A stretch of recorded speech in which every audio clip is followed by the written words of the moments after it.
Hello there, I recently ran a game of Ruin a Film by adding a word with a brief synopsis of the film.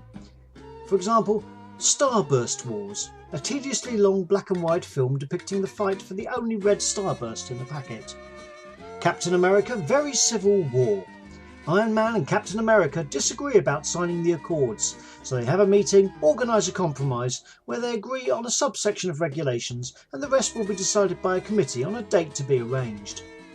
Star Trek Beyond Board, a film charting what happens to the crew most of the time as they fly through interstellar space, meeting nothing, nothing happens, and sheer tedium sets in.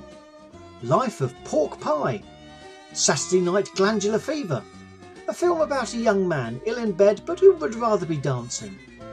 A Few Good Bin Men, a film following a group of council workers who decide to do an extra black bin round every week to save people from having to drive to the tip. Desperately Seeking Susan Boyle, otherwise known as Britain's Got Talent. Much Ado About Nothing Whatsoever. This is a very short film consisting only of a title sequence and end credits. Guardians of the Galaxy Caramel, a crack team defends a chocolate factory from a US buyout. A Bridge Bid Too Far, a story about a bloke who loses a game of bridge. It follows the entire game, there isn't much dialogue and the plot's a bit wooden. The 13th Eco Warrior, a film about a man's battle to persuade Tesco to do more recycling. The Land Before Tea Time, a study of the British countryside at around 3 p.m. Hi Karate Kid, the story of a young boy's overuse of cologne. The Man in the Great White Suit. Cast away on a desert island, Alec Guinness must fashion his own clothing to swim to the mainland unmolested by local predators. A Night at the Wandsworth Museum. Not too difficult to see why this film achieved something of a small cult status. Saving Private Ryan's Daughter, detailing the arguments between a family as to whether to get rid of their copy of the classic Robert Mitchum DVD that they haven't watched in years. Doctor No Appointments. James Bond must get up early and keep ringing the receptionist in the hope that there's a free slot. A Tailback of Two Cities, a documentary about regular commuters on the M6. False Dawn of the Dead. They rise, realise what time it is and go back to bed. The Dot Matrix. Drama as Neo tries to connect his outmoded peripheral. Lord of the Ring Pulls.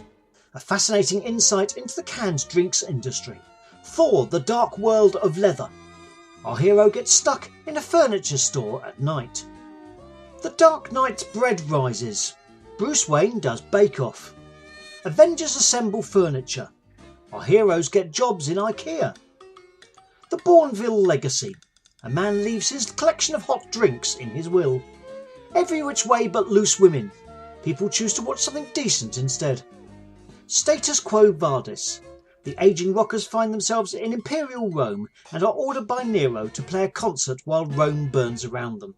Every Which Way You Can. Clint Eastwood learns how to dance in Paris. A Room with a Viewmaster. Retro entertainment at Torquay's finest B&B. Batman Begins Poetry. Bruce Wayne adopts a different outlet for his pent-up rage. Bonnie Langford and Clyde. The ex-Doctor Who assistant takes us on a tour of Scotland's most polluted river. Drop Dead Fred Dibnar, a tasteless piece about a would-be killer who stalked a much-loved presenter. I Know What You Did Last Summer, Glau. The Firefly Serenity actress is followed by a documentary crew. Romancing the Oliver Stone, the famous film director and producer has an interesting Valentine's Day. The Hateful Eight Ball, documentary about people who are not very good at playing pool. The King Prawn and I, a tale of Chinese seafood obsession. And finally, Dawn French of the Dead. The undead comedienne leads a zombie attack on the Terry's Chocolate Orange Factory. That's all for this week. Goodbye.